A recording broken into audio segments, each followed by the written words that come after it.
Sex education is just informing children and actually everyone in general about like what is sex. We had a sex education workshop in class 7. Because of the workshop, it was, everyone actually knew what sex was actually about. After the workshop, I did have a better perspective of the hazards. Basically, they teach us about the reproductive systems, about how they work, adolescents. They actually taught us it's not it's not what you call a game or something like that. It actually has a meaning to it. They taught us about the male and female body. The sex education workshop had happened in class 6. It probably would have helped because we would have had a more correct source to it. Yeah, maybe it would have been better if it was a bit earlier.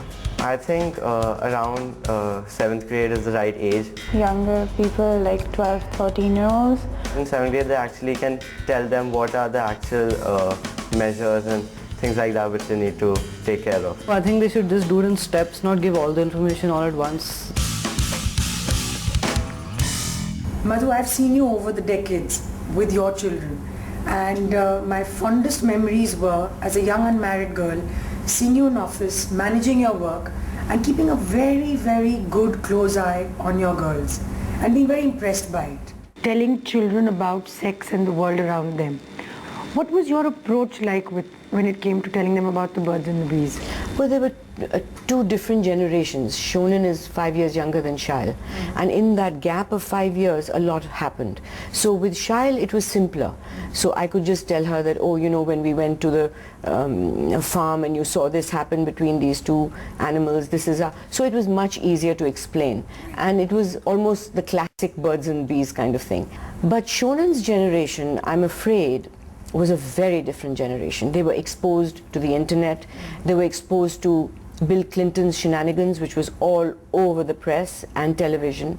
So something which in my generation was never spoken about, even amongst friends, was all over the news. Oral sex became like a normal phrase. So I was not happy with that, because suddenly very young kids are exposed to something where I think there's a time to know everything. There was no rush, but to keep it at a level where you're not doing a how-to. For example, one friend of mine gave me a videotape and said, show it to your kids. And it was made in America, and it was basically a how-to. And I object to that. I don't think children have to be told how to do it. Then you can expect teenage pregnancies. So just a general information, and give information as and when asked. Or if they don't ask and you see that there's a lot of, a mother can sense that a lot of khuspussing and hiding and reading of things. So then you know that it's time to sit down and give a clean, healthy talk about it.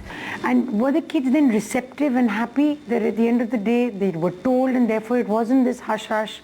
Well, Shail was receptive because she asked. Shonan didn't ask because she was getting all kinds of twisted information from school. And she was, already there by the time I sat her down, because there was too much information. You can't vacuum facts out of a child's brain. So once it goes in, then you have to somehow manage it and bring it to a healthy level.